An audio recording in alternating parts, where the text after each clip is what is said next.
Dollar. Dirt and money, no soul. Had to go and get it, ain't no time to kick it. Got a stack and flip for my foes. Dollar. Please tell me you can hear me. Don't turn your back and don't neglect me. Just let me know if you need me. Dollar. Let me watch out for my partners. Keep my money long, get my team strong. Let me run away from my problems. Yup, what's good, original crew, man? We're back. Hey, man, we're back on the channel, man. We got another Mr. Ballin' for y'all today. Louisiana buried treasure. Rumor turned deadly.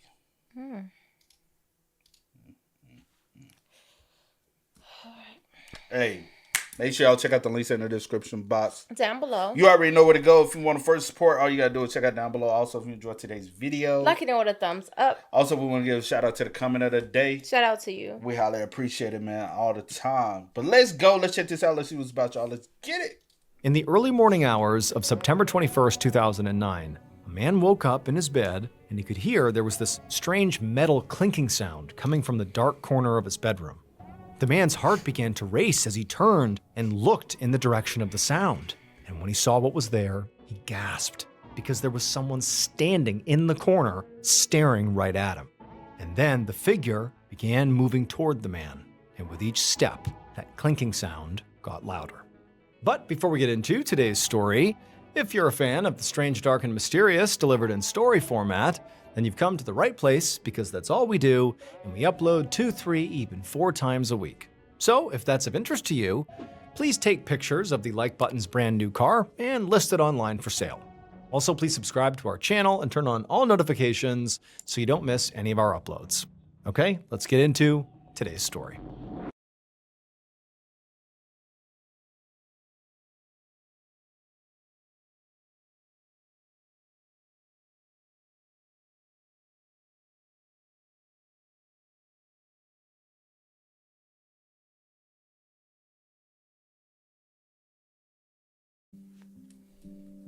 In the early afternoon on April 13th, 1985, 60-year-old Dorothy Thompson walked into a bank in St. Bernard, Louisiana. Her hip was really bothering her, so she was moving slowly, but at the same time, she was also trying extra hard not to limp or seem unsteady. She knew the people in her small town liked to gossip about her, and so she didn't want to give them anything new to talk about. But, as expected, despite her best efforts to conceal her slower, sort of limpy movement, when she got into the lobby, the handful of tellers and customers that were inside looked towards her, took stock of her, and began whispering. So the little town of St. Bernard was about 5 miles outside of New Orleans, and it was the kind of place where people were generally pretty friendly and everyone seemed to know everyone. But this smallness made it pretty easy for rumors to spread. And most of those rumors in this town seemed to be about Dorothy. Dorothy did have to admit, though, that she had given people a lot to talk about. Dorothy, who had lived in this town for 39 years, was the owner of the town's pet cemetery. Now, this pet cemetery was actually a true business. Dorothy made her income from pet owners, buying plots of land in the cemetery. But that wasn't really the thing that made, Dorothy stand out as the centerpiece of gossip.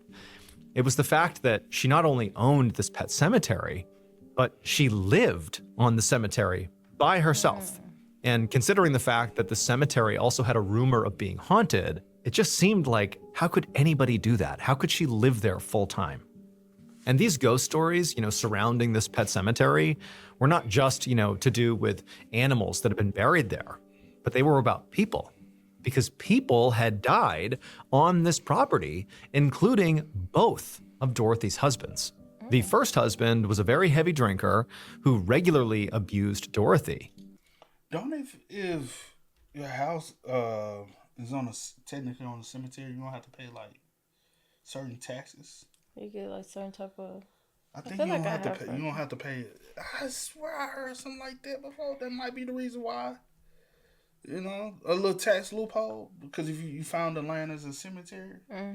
The first husband was a very heavy drinker who regularly abused Dorothy, and it got so bad at a certain point that she eventually just shot him in self-defense and killed him. So that's how he died. And then her second husband had died from suicide, and Dorothy was the one who actually found his body on the porch. And so these deaths had led to more stories about Dorothy and how she was some kind of husband killer. But what people didn't see was how much all this death really weighed on her. And when her mother died about 6 years ago, it had almost broken Dorothy completely. Dorothy and her mother were incredibly close, and after she died, Dorothy got so depressed that she had to be admitted to the hospital for quite a while. She was doing better now, but some days were still really hard. And so now, at the bank, Dorothy ignored the look she got as she approached the teller. She needed to get cash out to pay her handyman, Kenny Pommier, who had done some work at the cemetery that morning.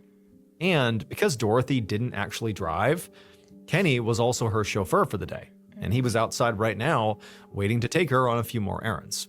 So Dorothy told the teller how much money she needed, and then after they counted it out and handed it to her, Dorothy took the cash, turned around, and headed back outside.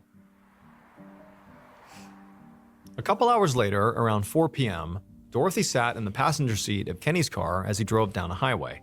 They had just wrapped up at the grocery store, and now he was taking her back home. As they drove, the two made some small talk, mostly about the weather and also the work that Kenny had done that morning on the grounds. But the truth was, Dorothy didn't really know Kenny at all. I mean, she had just hired him the day before. But he seemed nice enough, and she was hoping he would stick around for a while. After all, she had had a pretty high turnover rate amongst her handymen over the last year, and so she was hoping now for some consistency. So both the pet cemetery itself and Dorothy's house, which again was on the cemetery grounds, required a lot of upkeep that Dorothy was just not physically capable of doing. Besides her bad hip, she also took medication for her depression that made her weak and sometimes very disoriented. Now, sometimes Dorothy would ask her neighbors for help, but generally speaking, she preferred to just hire people to do the work because, people needed steady work, she could give that to them, and she appreciated the help. However, the problem with hiring these handymen was that unfortunately, a few of her, former handymen had turned out to be criminals. Last fall, her handyman at the time, this guy named Elkin Childress, had lived with her and worked on the grounds, but Elkin was always just sort of wandering around and exploring the property instead of taking care of it. Then she had found out he'd been arrested for robbery, so she guessed that what he was really doing when he was walking around was casing the place, looking for ways to break in or to steal something. Luckily for her, he actually quit before she had to fire him. And the guy before Elkin was even worse. His name was Brandon Nodier. Brandon was a total loudmouth who had started working for Dorothy right after her mother had died. He and his wife Bonnie had moved in with Dorothy, so Brandon could keep up with the repairs while Bonnie drove Dorothy around. But just like Elkin, the issue she ran into with the Nodiers was theft. The previous spring, Dorothy had had this really intense depressive episode and was taking a lot of medication for it. And while she was all, medicated and groggy, the Nodiers convinced her to sell them her land for basically nothing. But when Dorothy realized what had happened, she made the Nodiers move out and then got a lawyer to overturn the deal that she had signed. And so since last year, Dorothy, along with the Nodiers, had been in this horrible legal fight over this land. And she knew, the Nodiers, Brandon and Bonnie, were furious at her. And on top of that, Brandon, who was this huge loudmouth, just would not stop talking about this dispute. Not only was he talking about it in public, but he also kept contacting Dorothy to sort of talk her into dropping the suit altogether. But Dorothy was not about to drop this issue. I mean, this cemetery and the land had belonged to her mother, and now it was hers. Like, it mattered to her. She's not just gonna give it up.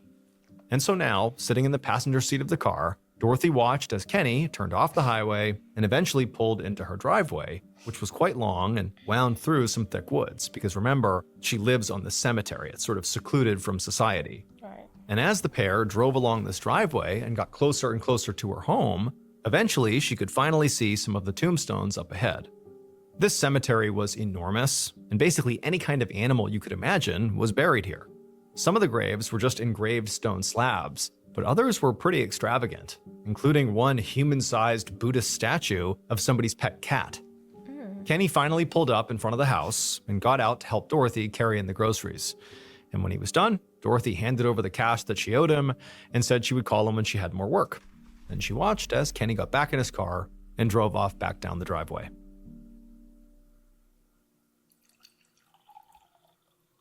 Around 9 p.m. that night, Dorothy poured herself a healthy glass of wine and went to her bedroom to turn on the TV.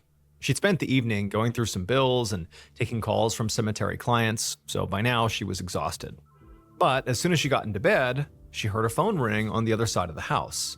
Dorothy groaned and took her wine with her as she shuffled down the hallway to the kitchen to answer the call.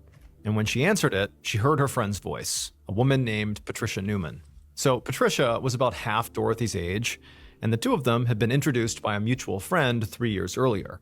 Patricia had started out as more of a caretaker for Dorothy, since Patricia had experience working with the elderly. But they'd gotten along really well and became quite close, to the point where they had sort of a mother-daughter type of relationship. And since Patricia only lived about 10 minutes away, Dorothy did depend on her pretty much daily for things like supervising her medication and driving her to appointments. In many ways, Patricia was like the one person outside of the hired help that she did spend a lot of time with. And so that's actually why Patricia was calling now. She wanted to know if Dorothy still needed a ride to the pharmacy the following day. And Dorothy said that she did and said thank you. And then the two talked for a bit longer before ultimately saying goodnight. After that, Dorothy hung up the phone and then poured herself a bit more wine. And then she just kind of stood in the kitchen for a bit, listening to the crickets outside. And then, when she was about to finally leave and go back to bed, she heard something. It was the sound of a car making their way slowly up her long driveway.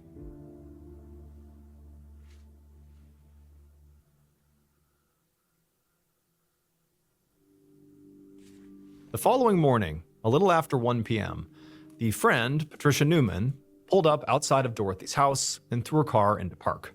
Patricia had called Dorothy around 9 a.m. that morning to tell her she was going to be late getting her, but Dorothy hadn't answered. Patricia had tried calling a few more times, but Dorothy never answered, which ultimately made Patricia pretty nervous. Dorothy was a heavy drinker in her 60s and was on a lot of medication. So deep down, Patricia knew it was possible Dorothy wasn't answering because she had had some kind of accident or medical emergency. So she was at Dorothy's now, not so much to take her on her errands for the day, but just to make sure she was okay. Patricia got out of her car and hurried up to Dorothy's front door. But when she knocked, there was no answer. And after looking in a few windows, she didn't see Dorothy or any kind of movement inside. It just seemed very quiet and still. Patricia went back to the front door and tried it, but she found it was locked. So she just kept on knocking for a while. And after a few more minutes of Dorothy not answering and not hearing or seeing any sign of life in there, Patricia felt worried enough that she left the front door and went to go call the police. Not long after that, Patricia was back at Dorothy's house, this time watching anxiously as two police officers forced Dorothy's back door open. The officers had gotten there just a few minutes ago, and Patricia had explained to them how Dorothy, could be inside and very likely was hurt or something was wrong here. And so the officers kind of fanned out and began searching around the house looking for a way in, and they found the back door was not locked, it was just jammed. So now they were in the process of getting it unjammed. And so finally, after a few swift kicks to this door, it finally gave way and it swung open, and the two officers, along with Patricia, went inside. Patricia immediately began yelling out Dorothy's name and going room to room looking for her, and what she quickly realized is she could hear the sound of a television that was on, and it was coming from Dorothy's bedroom. But when she went to the bedroom and looked inside, Dorothy wasn't in there. In fact, after searching the whole house, there was no sign of Dorothy anywhere. And there wasn't any sign of any kind of problem in the house, like there was no disturbance anywhere, no struggle, no accident where somebody fell over. It was just like Dorothy was gone, and that was it. Now, for the two officers, they didn't really know what to make of this, because to them, it didn't appear like anything horrible had happened. There was no active emergency here. It's just that, this person has left their TV on and they're not here when they should be. And that was concerning, but not enough to warrant a big reaction from authorities. But Patricia, she knew, based on what she was seeing, that this was so uncharacteristic of Dorothy that something definitely had gone wrong here. But even though Patricia really adamantly communicated that concern to the two officers, they just told her that, let's wait, give it a few days, and give Dorothy another couple of calls. And if she doesn't show up in the next few days, come talk to us. And so after the police left, despite Patricia having this sense that something's off here, she did what she was told. She went home, she continued trying Dorothy, but never got an answer. She called around town to see if anybody had seen her or heard from her, but no, nobody knew where she was. And so finally, after 4 days, Patricia put in another call to the St. Bernard Sheriff's Office. And this time, she absolutely begged them to do something, because Dorothy Thompson was still missing, and now Patricia was 100% certain that something bad had to have happened to her.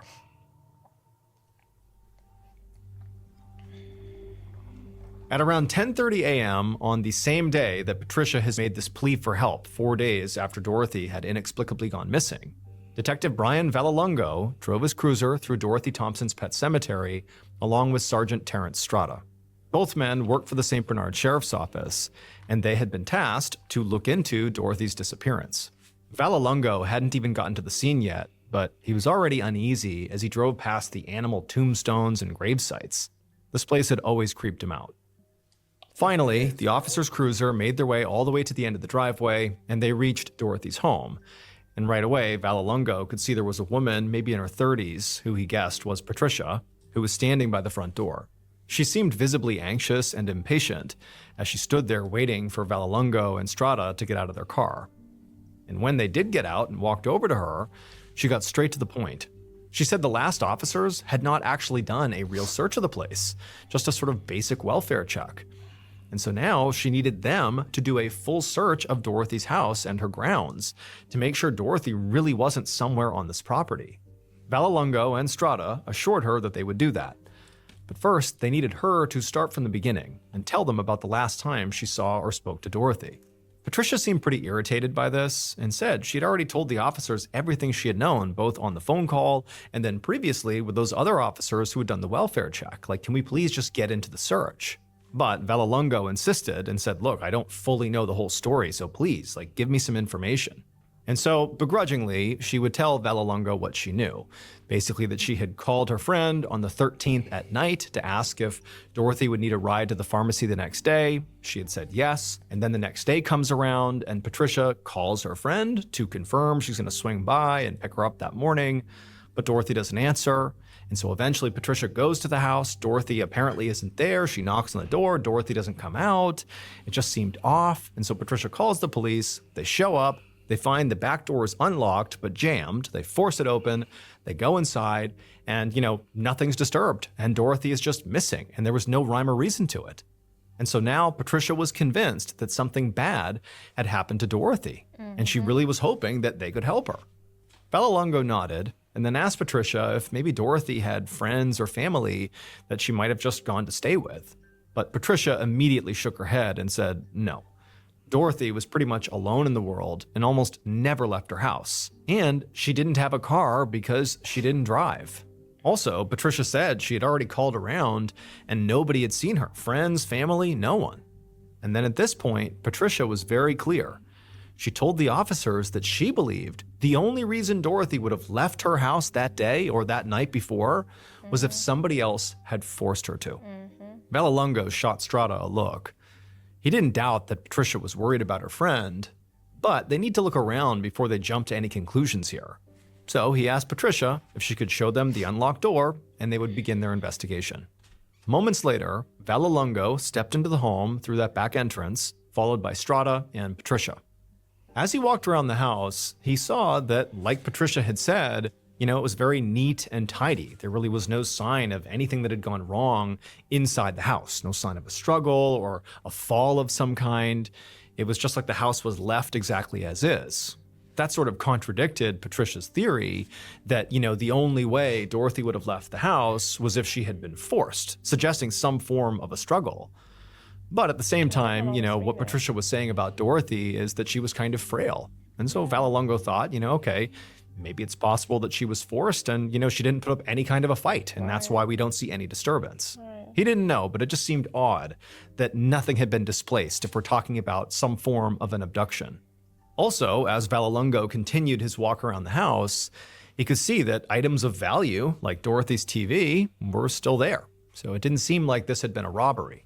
But unlike the first officers who had done that initial welfare check with Patricia a few days earlier, Vallelongo did agree that something wasn't right here. Because as he continued to walk around, he kept seeing signs that Dorothy had clearly not planned to leave her home or had left in a hurry. For example, there was a half-empty glass of wine in the kitchen, and the television in the bedroom was still on. And so those are things that simply would not be if somebody was planning to leave for any extended period of time. And also, based on what Patricia had told them, he could rule out a family emergency suddenly taking Dorothy out of town or any kind of last-minute trip, because Patricia had called around and that stuff hadn't happened. At a certain point, Vallelongo stopped walking around the home and just asked Patricia, how was Dorothy's mental state?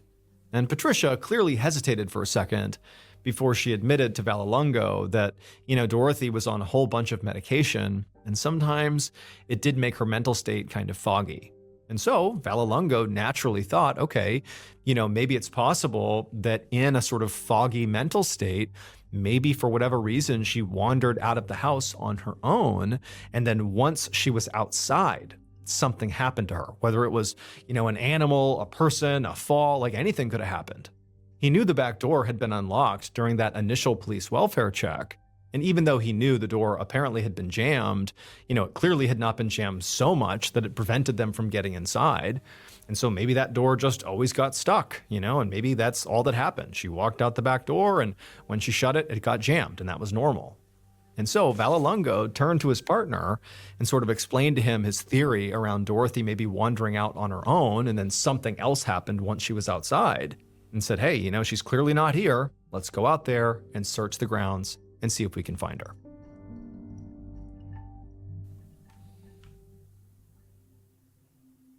"15 days later, a little past 7 a.m. on May 3rd, 1985, Vallelongo stepped into Strada's office to give him an update on the case. At this point, Vallelongo thought it was extremely likely that foul play was involved here, because they had searched Dorothy's house and her property a few times at this point, and they had not found Dorothy anywhere, or any evidence to explain what had happened to her.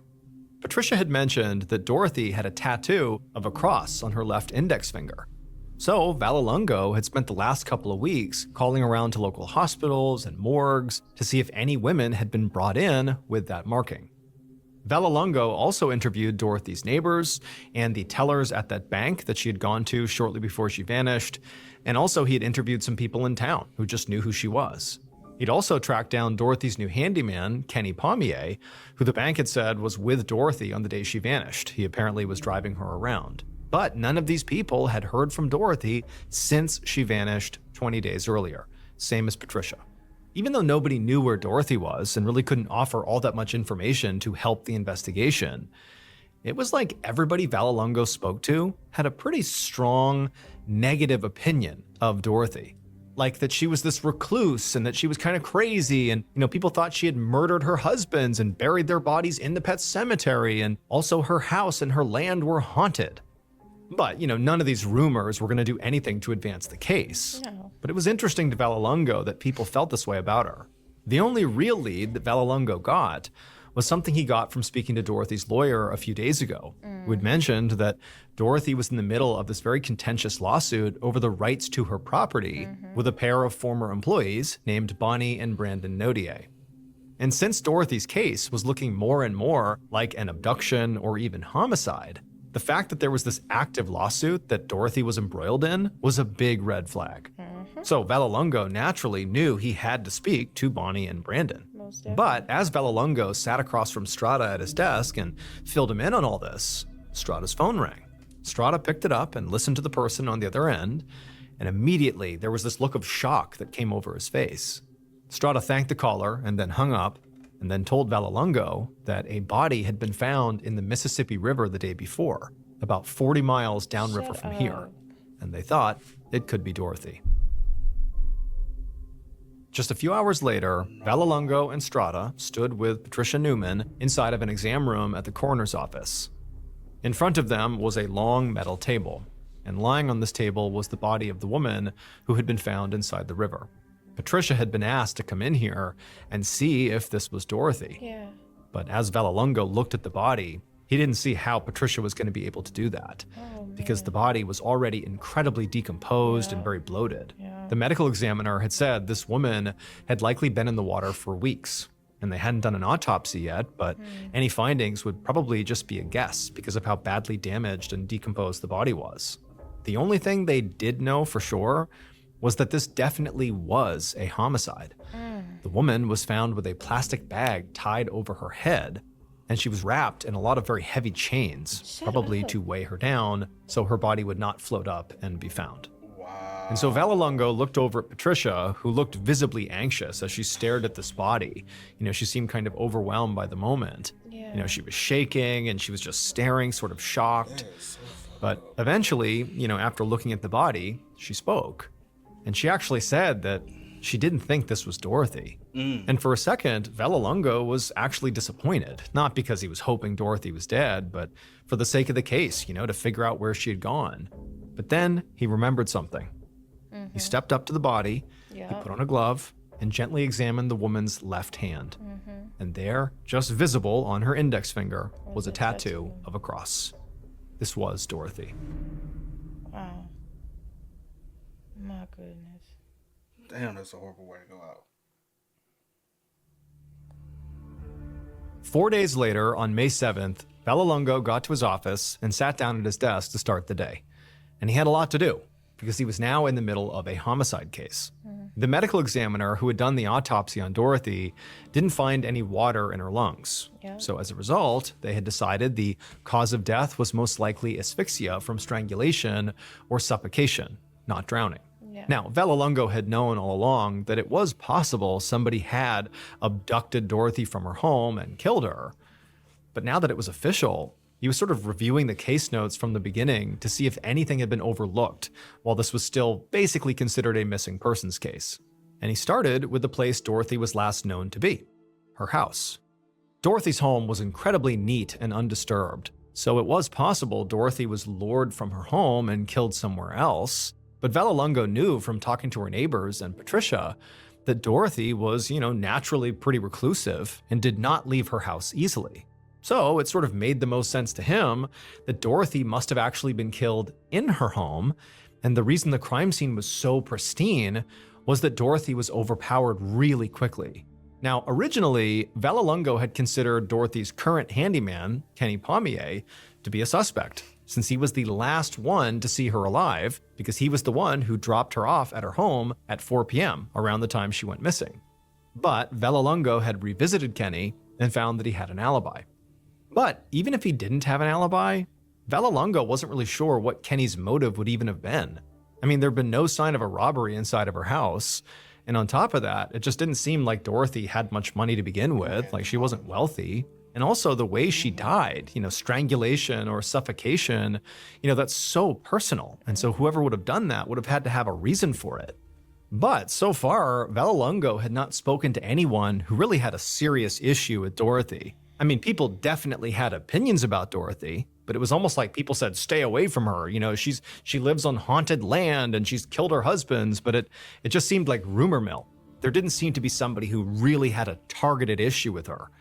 There was that outstanding lawsuit with the Notiers, the two people who were, battling over the rights to her property, but it wasn't clear to Vallelongo if in the middle of this lawsuit was like real hatred between the parties. He had yet to see that. And so at this point, Vallelongo felt like his biggest problem was that he really had no real evidence. There were no witnesses, and they'd searched Dorothy's house repeatedly at this point, and they hadn't found anything useful. And there were no forensics on Dorothy's body. Since her body had been in the water for so long, all the forensics had been washed away. But just then, there was a knock on the door, and an officer poked his head in and told Vallelongo that he had something that he might want to come see. And so Vallelongo got up and he walked over, and the officer said that they had just brought this guy in for writing bad checks, and it turns out his former employer was Dorothy Thompson. Vallelongo was immediately interested and asked for more information. And the officer told him that this man's name was Elkin Childress, and he had been the live-in caretaker for Dorothy for 2 months last fall. And Elkin had told the officers who had arrested him that the reason he had wanted to work there at the pet cemetery for Dorothy was to find the treasure. Apparently, along with all the other rumors about Dorothy, there was another rumor that hundreds of thousands of dollars were, buried somewhere on Dorothy's property. And Elkin had become obsessed with finding it, but he said he never did. When Vallelongo heard this, he felt his pulse pick up. He'd never heard this treasure rumor, but it wasn't any crazier than any of the other rumors he had heard about Dorothy. And if Elkin was that serious about finding, said treasure, maybe he'd gone to Dorothy and tried to force her to tell him where it was. But before he could say or do anything, the officer told Vallelongo not to get too excited, because Elkin had an alibi for the night Dorothy went missing, and it checked out. However, the officer said that Elkin had mentioned something else that could help with the investigation. According to Elkin, there was somebody in Dorothy's life who befriended her for the sole purpose of trying to inherit everything she owned. And that person was Patricia I knew he Newman. was about to say that. And as soon as the officer said that, Vallelongo's gears in his head began to turn, and he thought, why didn't I see this before? After all, it was Patricia who called the authorities. She's also the one who aggressively Did she do that pushed by herself? this investigation in the early days, which, Vallelongo had assumed was just because she was worried about her friend. But now he was starting to wonder if maybe she was trying to make herself look innocent.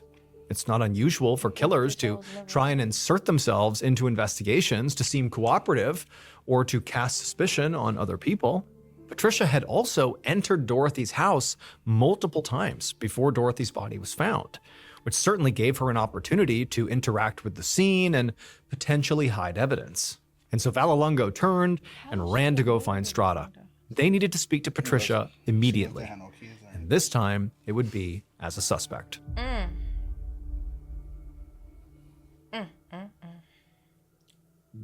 On May 8th, so 6 days after Dorothy was found in the river, Vallelongo once again met with Dorothy's close friend, Patricia Newman. But this time, the meeting was inside of a police interrogation room. And as Vallelongo sat at the interrogation table looking at Patricia, he was watching her very carefully. She did seem somewhat annoyed that she had been called in for this, but she also seemed very nervous. In particular, she kept fidgeting with her hands. Now, Vallelongo had really considered his approach here. Since Patricia could have been lying to him this whole time, his plan was to start off pleasant and kind of lull her into a false sense of security that he believed everything she had said was true so far. And then at some point he would surprise her with a sharp left turn and see how she reacted. So he started with some background questions about Patricia's relationship with Dorothy and nodded appreciatively as Patricia explained how she and Dorothy were good friends and Patricia also took care of her. But then, kind of out of nowhere, Vallelongo asked her about Dorothy's estate and if it was valuable or not. She did say that Dorothy owned the house and the land it was on outright, so no mortgages or anything, so it had to be worth something, but she didn't know how much it was worth. Vallelongo responded to this by saying, okay, forget the financial worth of the property. Is the property worth something to you, Patricia? At that point, Vallelongo could clearly see, Patricia realizing what was happening here. She had this alarmed look on her face, like she was starting to see that she was not being treated like a witness, but rather a suspect.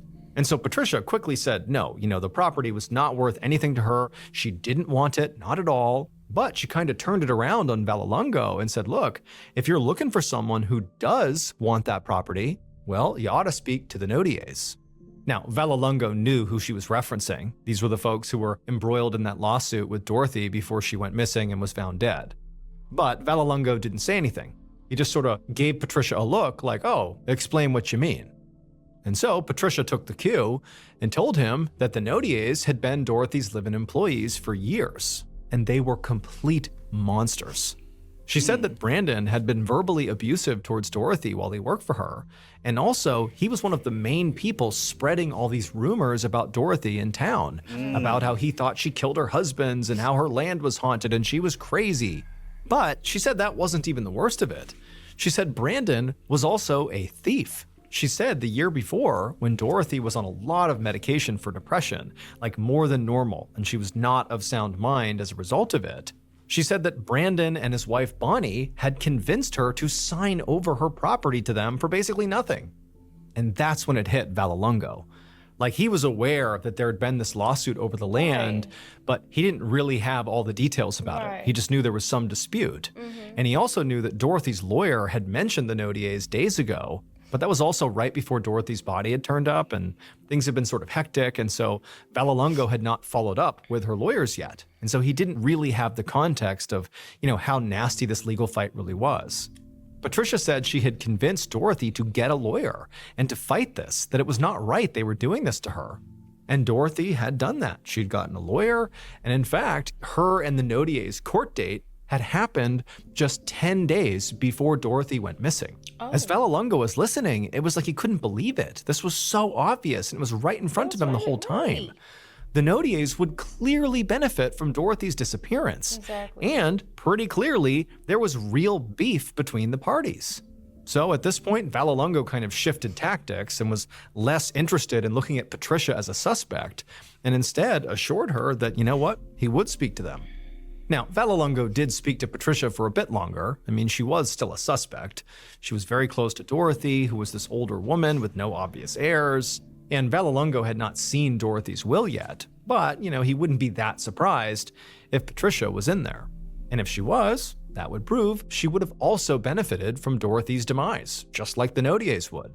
But regardless, Vallelonga knew he was well overdue for a conversation with the Nodiers. So they were going to be his next call.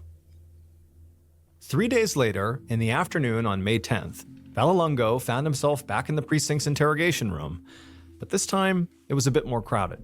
He'd managed to track down 31-year-old Brandon Nodier for an interview, and while Brandon had agreed to talk to Vallelonga, he had also insisted on having his lawyer present as well, which immediately signaled to Vallelonga that Brandon likely had something to hide here.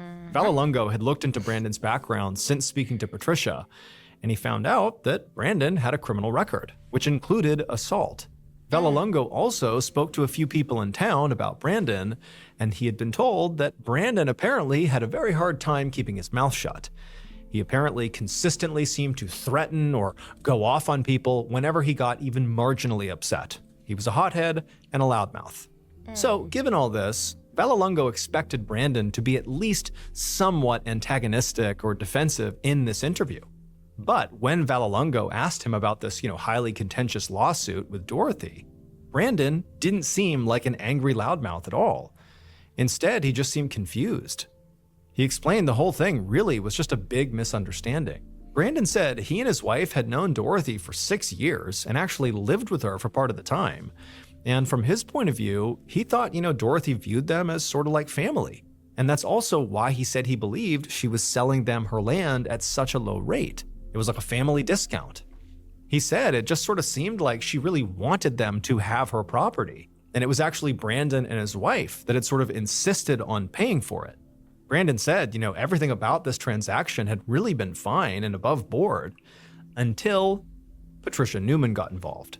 Brandon seemed very frustrated as he began to explain how he didn't really know what had happened, but Patricia somehow got into Dorothy's head and convinced her that he and his wife Bonnie had somehow taken advantage of Dorothy. And Brandon saying that didn't happen. That's not how this went. Brandon said, You think she got a will? Well, that's what he said. He said the cops said they haven't gotten their hands on that yet. But if she does have one and Patricia's in it, then she will also have a reason. Yeah. To, so. Because she doesn't have any kids, right? No. Dorothy, no. She doesn't have any spouse. No longer, right? Yeah. She's a widow. She don't know if she got a life insurance policy, right? So you got to think about that factor. You got two individuals in their 30s. Yep. Patricia. Brandon. Bonnie. Whoever. You know what I'm saying? Two people that's 100% close. Mm-hmm. Brandon, let's be real. What do you and your wife really have to gain from getting the land? You get what I'm saying? Mm-hmm. But also, Patricia, you're 30. You're befriending a 60-year-old. Why? You get what I mean? I know. What do you want to... I used to befriend the... I did. I used to befriend the elderly women in the community. I had some. Where? When you was growing up? Yeah. When I was in junior high school. See, stop. I'm thinking you talking about age. Yes, I'm talking about age. So I'm like, is that a? Yeah, that's a. I guess if you. You right now befriending someone that is your mom age now, somebody random. You're not gonna be. Probably No, you're not. You're not. I don't know. If Not if they don't have nobody, like nobody to take care of them, like no type bro, of... no, you're not. Yeah, okay. Not if they're not your neighbor. But wasn't she like she stayed like 10 minutes away from her or something? That's not a neighbor.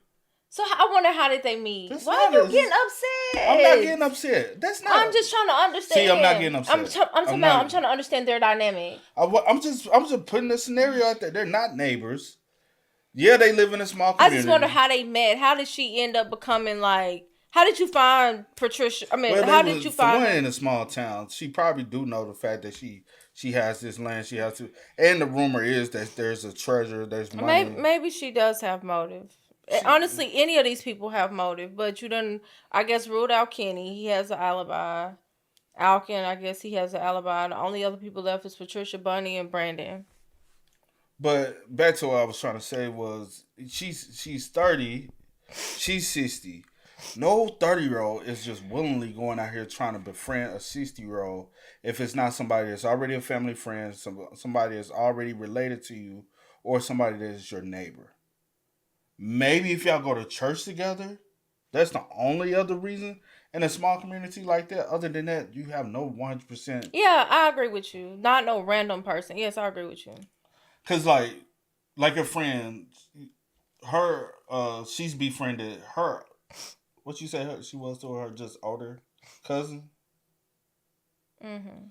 But that made sense because that's family. There's a big age gap. They hang, but there's a family dynamic. You get what I'm saying? Outside of that, I don't think they would hang like that if it wasn't family. Mm-hmm. And she had just moved up here and met her, or a coworker or something. But they wasn't a. Yeah, I got you. I agree. And Brandon saying like that didn't happen. That's not how this went.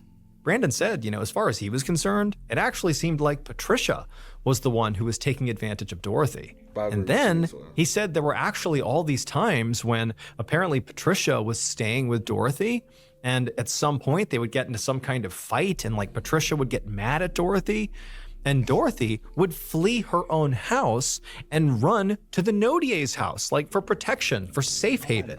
They said that was fairly common. Like Patricia was this awful person that, Dorothy had to flee from. As Vallelongo heard this, he kind of didn't know what to think. I mean, Brandon could be lying to him, but truthfully, Brandon seemed very convincing. And also, Brandon just didn't really seem smart enough to be a master manipulator here. In fact, if anything, Brandon seemed kind of dense, and it was hard to believe he could engineer this murder without leaving behind any evidence or witnesses, and then also concoct this sort of brilliant story about how Patricia really was the one behind this whole thing. But Brandon's wife, Bonnie, was a suspect too, and it was possible that, she was the ringleader, and Brandon had just sort of followed along.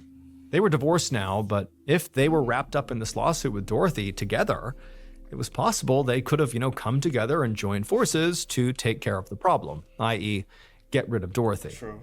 All that's to say, Vallelongo was not going to eliminate Brandon as a suspect just yet, but he needed more evidence before he could connect him to the crime. So ultimately, he told Brandon he could leave and that he would be in touch. And then Vallelongo watched as Brandon and his lawyer stood up and filed out of the room. It was sort of funny in a dark way that just a few days ago, Vallelongo couldn't see any reason why anybody would want to kill Dorothy. And now it was like everybody in Dorothy's life, Elkin, Patricia, and now the Nodiers, wanted Dorothy's money and so really would benefit if she went away. And so now he just had to figure out who wanted Dorothy gone the most.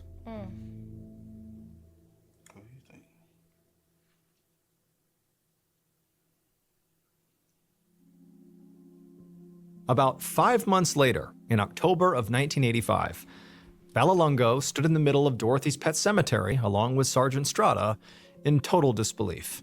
Because all around them, almost every single tombstone had been completely smashed.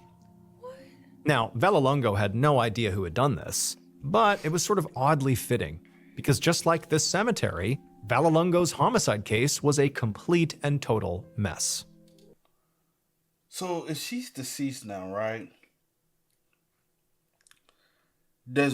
And she was going to a legal battle with Brandon and his I guess now Bonnie. Yeah. Mm-hmm. do the case cease since? I don't know how it works. I don't know if, since she's deceased, if they just get the property because there's no longer like or it goes to Back to Bunny, or do y'all still continue to fight? And back to who? I mean, not Bunny, Dorothy. My bad. Or you go back to Dorothy, or does the lawyer continue to fight on her behalf, even though she's no I longer mean, here? I guess you could And do then afterwards, if Dorothy does win, whoever is left her will that. Will receives. receive the I guess that's how it will work. Yeah, I That's- don't know how that works. But the reason why I'm asking that is because obviously no one's taking care of the grounds. No one's looking after it. And if Brandon, even if I have a possibility of keeping the ground, when I want to kind of pay attention to it, take care of it. Yeah. Who that desperately wants to have a pet cemetery? Maybe it's just to have all the land, have the house. I'm pretty sure it's already paid off because it was her mom's land and home and stuff like that. So I don't know. Since May, Vallelongo and some other investigators had questioned both Patricia and Brandon Nodier multiple times. But all they ever did was point the finger at the other one. And now, the two primary suspects in Dorothy's murder were essentially at war over her property. After Dorothy's will was read, it would turn out that Patricia Newman had inherited a huge chunk of her estate, including whatever proceeds came from the cemetery business. But the Nodiers were saying that no, you cannot just give that to Patricia because the property is theirs and so the business is theirs because Dorothy had signed it all over to them. And the lawsuit to overturn that sale, despite it being very contentious, it had not been resolved yet. So you can't just shuffle it over to Patricia. And on top of that, Bonnie Nodier, Brandon's ex-wife, had literally moved into Dorothy's house, making it even more complicated. Shut up. And so that was why the St. Bernard Sheriff's Department and the state police were at the pet cemetery right now. Patricia was there and trying to get access to the house since she needed to get some of Dorothy's things, and Bonnie wouldn't let her in. Now, the uniformed officers had just gone there. How would that work with Bunny and Brandon? Y'all divorced now, so what, y'all gonna get back together for the sake of like? Or Bunny, like, this is my house, but you can keep See, up then the. that's a whole nother thing. So, I guess it's technically still both Brandon and Bunny's because at the time she signed it over to both of them. But with y'all being divorced, how are y'all going to work that out if it does go to y'all? You know what? And how y'all are going to work it? Well, this is 85. Never mind. I don't know. That's Go messy. ahead, say. No, I don't know. It's just messy. No, I was about to say, in 85, I don't know if it was 85, but I was like, typically when you have to sign, when you do business like that, sign stuff over, don't you have to have somebody notarize it and basically confirm that it was done legally and willingly? But I don't know. That's 85. I wasn't alive, so. Patricia was there and trying to get access to the house since she needed to get some of Dorothy's things, and Bonnie wouldn't let her in. Now, the uniformed officers had just gone there to make sure everybody played nice. But Vallelongo and Strada had tagged along specifically to try to ask Bonnie a few questions. Now, Bonnie was still very much a suspect in Dorothy's murder, but so far, investigators had actually not been able to interview her. And Vallelongo had hoped that maybe this was their chance. However, when they arrived, Bonnie was extremely angry and she refused to speak to anyone and told all the officers and Patricia to get off her property. Wow. And even though the officers, along with Patricia, had eventually gotten inside and Patricia took what she needed, the officers had not been able to get Bonnie to say anything to them. She refused. And so now, Vallelongo and Strada walked back to their cruiser, past all these shattered tombstones, feeling very frustrated that they had multiple suspects here and no way to eliminate any of them. Brandon Nodier would directly benefit from Dorothy's death, because if she was dead, then the lawsuit he was embroiled in would get dropped, and he would by default take control of Dorothy's land. I was about to say, y'all so eager to have her land, but y'all not even upkeeping it. You done moved in the house. The least you can do is keep the land up. You're not even doing that. Nobody. So why do you want it so bad? It makes no sense to me. It doesn't make any. What y'all gonna dig the graves up? Get rid of the pets? Get all it and just have the. Well, I was talking about having a business. So the business is still the pet cemetery. Nothing. I just think people. So who would want to kill her just to have the land? That may, unless y'all truly believe this treasure story. I don't know. He also had a criminal record, and according to Patricia, had been horrible to Dorothy when they lived together. Brandon's ex-wife, Bonnie, could have helped him do it too, since after all, she was named in that lawsuit as well. And she had taken full control of Dorothy's house after she died, so clearly she was intent on living there. But Patricia also could have been highly motivated to get Dorothy out of the picture, since she was named in the will. And she'd seemed really controlling of Dorothy and had repeatedly inserted herself into the investigation. And then there was the handyman, Elkin Childress, who had been eliminated through his alibi. But Vallelongo felt like he deserved another look. He had admitted that he was obsessed with finding treasure on Dorothy's property. And now all the gravestones were mysteriously smashed, which could indicate that maybe he had come back and this was, part of his attempt to find the treasure. Maybe they were inside the gravestones. Then again, if they're going to treat Elkin like a suspect, well, then anybody who had heard rumors about the treasure on Dorothy's land was also a suspect. True. And considering how the residents of St. Bernard clearly gossiped a lot about Dorothy, it seemed like that would mean basically everyone in town was a suspect. That's true. But without any forensic evidence or witnesses, Vallelongo didn't see how they would ever be able to connect anybody to this crime. Still, he and Strada got back in the cruiser and headed back to the station to keep at it. The investigative team kept working this case diligently for weeks and then months, interviewing and re-interviewing suspects and speaking to people who knew Dorothy. They even met with a psychic who claimed she knew who the killer was. And some people even called in with tips that they had seen Dorothy's ghost in the area and they would even go follow up in case maybe Dorothy was there. But none of that went anywhere. None of it amounted to any new, meaningful evidence that the police could actually use to bring somebody to court. And as time went on, Dorothy's case changed hands multiple times before finally going cold.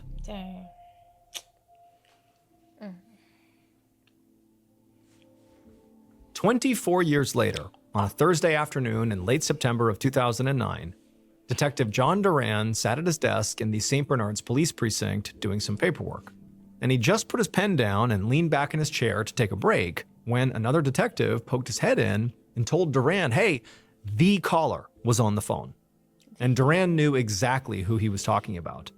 A few days ago, an anonymous caller had put in a tip to say he had information about an old cold case from 1985, the murder of the lady who owned that pet cemetery.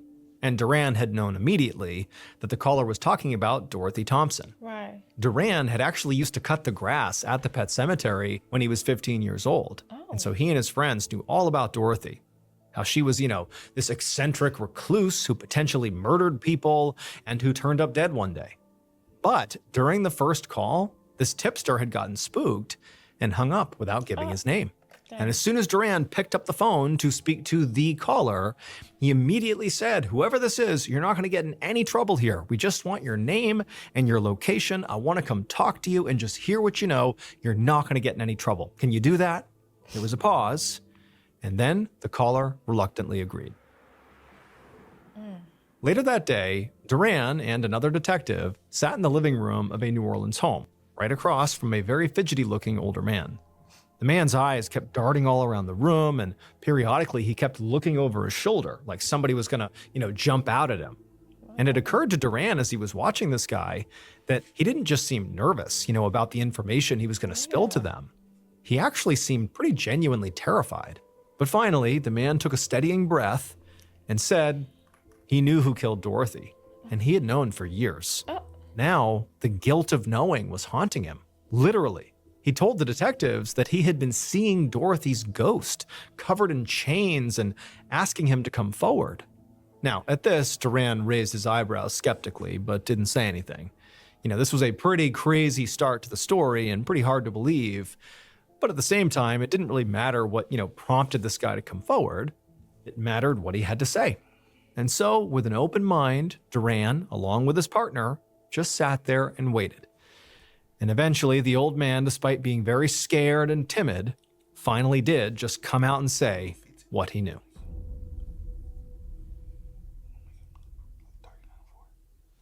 Based on a decades-long investigation and multiple confessions, here is a reconstruction of what police believe happened to Dorothy Thompson on the night of April 13th, 1985.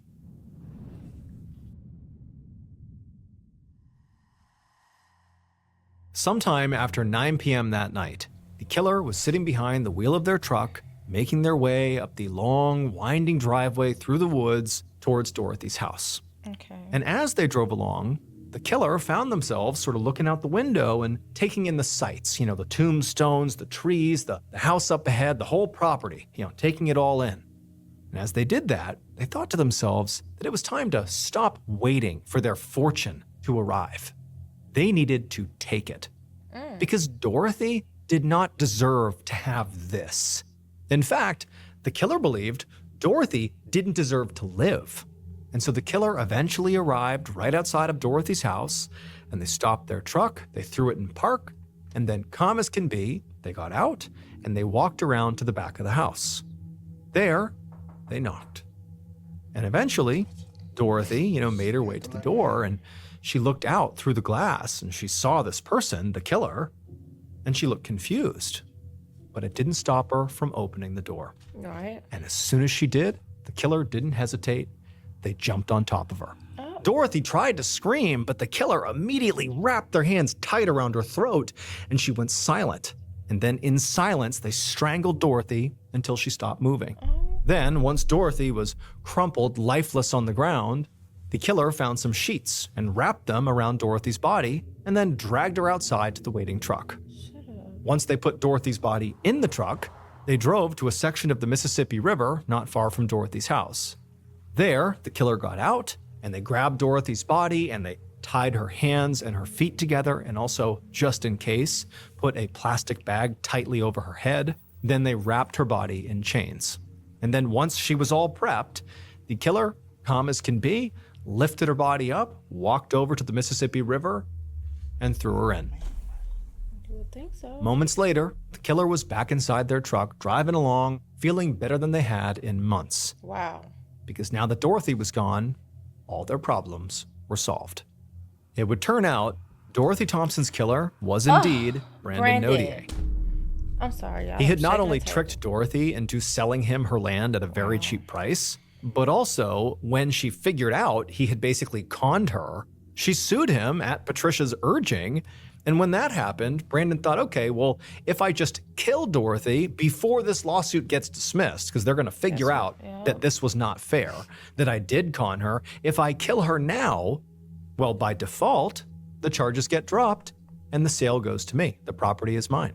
On the night of the murder, Brandon was not alone. He actually asked another one of Dorothy's former handymen, a guy named James Tregler, to come along with him and basically just wait in the car. And so he had done that. Now, Brandon was an incredibly violent person, and he did not think twice about murdering Dorothy to make sure the lawsuit got dropped. But Brandon also had a famously big mouth, and he told his entire friend group what he had done. And so basically, all of Brandon's friends were aware of this horrible crime, and they totally believed what he said because they were fully capable of him being able to commit extreme violence, but they were scared of him. And that's why none of the friends came forward to say, what they knew. Wow. But finally, one of these friends was so haunted by their knowledge of this crime that they did eventually come forward. That was the caller who, told the detectives what happened. And in their rendition of what happened, they said Brandon didn't act alone. There was somebody else, a guy named James Tregler. And so as a result of that tip, it would take another 4 years, but they would ultimately speak to James Tregler, and he would confess to having been there on that night. Wow. And with that, they had enough evidence to finally charge Brandon for the murder. Wow. Brandon ultimately surrendered to authorities in 2012, and he would get a 10-year sentence for pleading guilty to Dorothy's murder. Brandon's ex-wife, Bonnie, was not involved.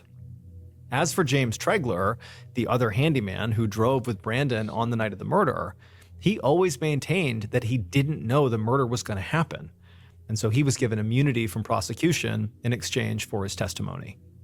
Even though the pet cemetery is still standing today, it's now abandoned and totally overgrown. However, treasure hunters continue to walk around the property, with their metal detectors, hoping that they'll be the ones to finally find the treasure that's buried there. Bro. That's just Brandon weird ass.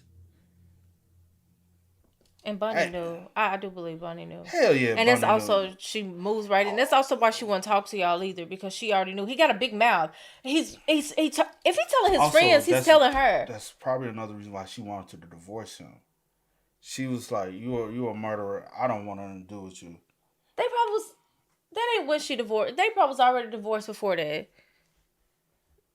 right? When did they get divorced? Did he say they were separated? They hadn't went through the divorce yet. Maybe that's why. I don't know, but regardless of the fact, I feel like she knew as well.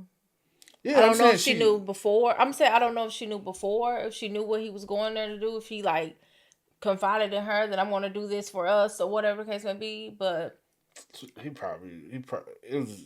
No, if he talk as much as people say he do, I just feel like he just telling all his plans beforehand, afterwards, everything. But I don't know. But I just hate that it took 24. What he said, 24 years. He was gonna go to his grave with that.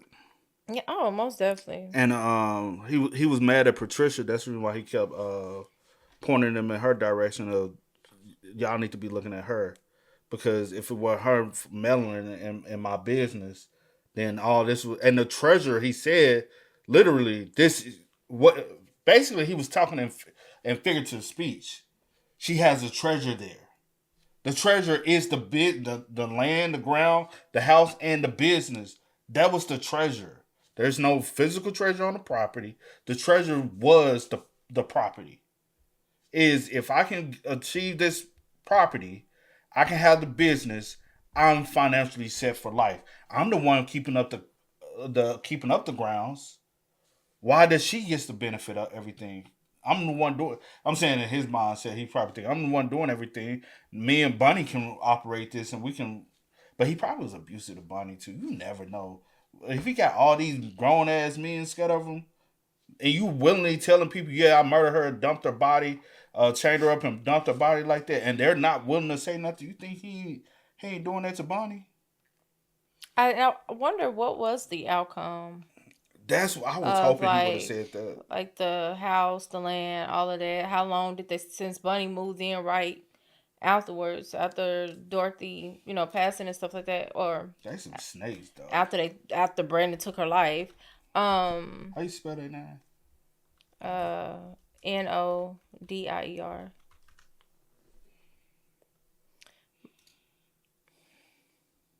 Keep talking. But I wonder how long did they stay there? Were they forced to move out? Did the lawyer continue to fight on Dorothy's behalf? I just wonder what was the outcome of that? Mm-hmm. When y'all arrested him, was he somewhere else, or was he on that land at that time? I'm just wondering, because, and then I wonder with Patricia, since she was in the will, how did that work? As far as did she? I don't know. It's just a lot. It was just too many people. It was a lot. But I really hate that though, and I knew it had to be somebody that she was familiar with. You know what I'm saying? Because it wasn't a forced entry or anything. So it was someone that she actually invited. Well, not invited, but opened the door for. Or whatever the case may be. But. Is this his mama? Possibly. Because he's in her obituary. And Bunny is in her obituary too. She died in 2014. Her parents. Because Bunny and it normally will say children, and then it had her names. But now I'm saying Bunny was in parentheses right here. Brandon Nodier. Survived by 5 remaining children. So yeah, Brandon was her child. Yeah. But yeah, But rest in peace to Dorothy, though. So him and Bonnie probably was still together. It'll still have that. Cause even like, it'll still have that. Cause even like in my deceased family that done passed, if he divorced her back in 85, 20 years later, his mom died, and they gone by their own. I don't know. They probably, who knows? What if they rekindled, got back together for this? Who knows? That's why I would like to. I have so many questions about like the after.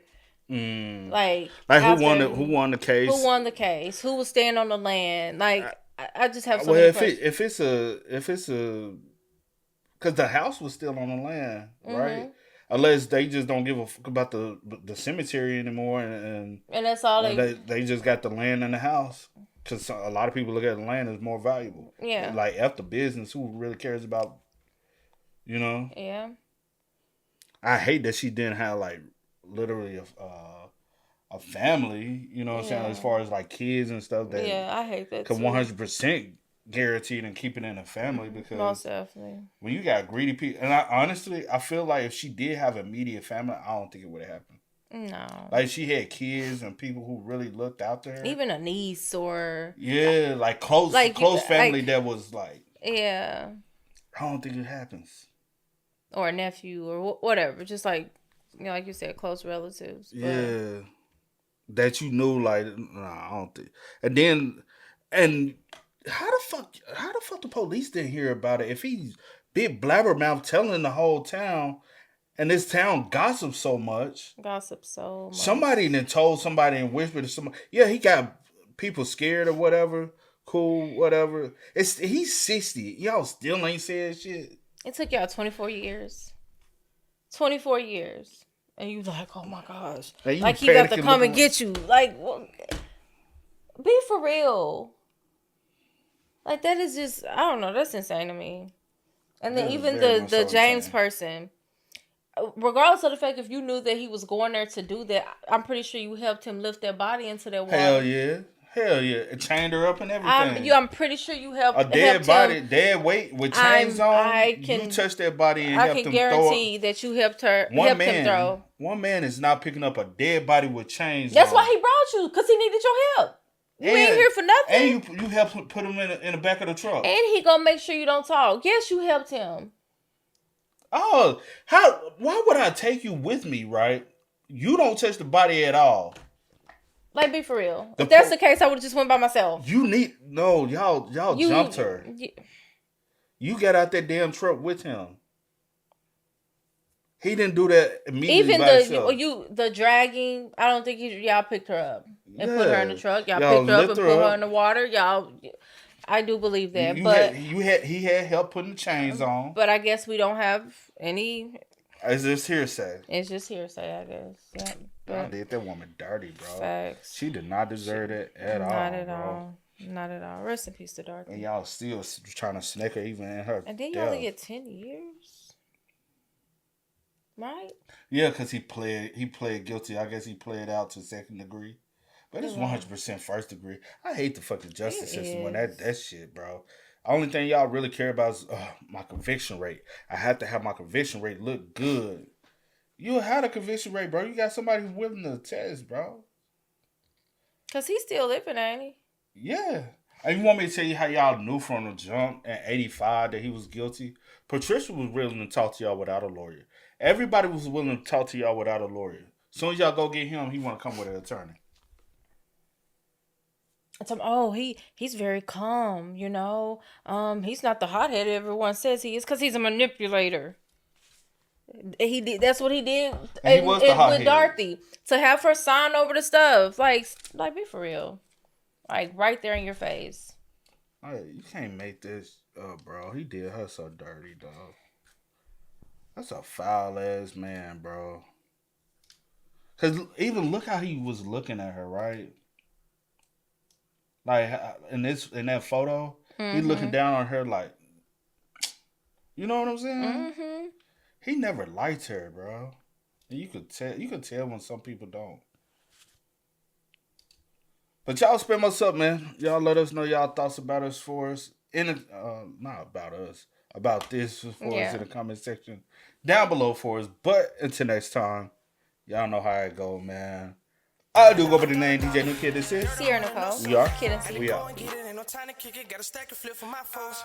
Dollar, dollar, dollar, dollar. Please tell me you can hear me.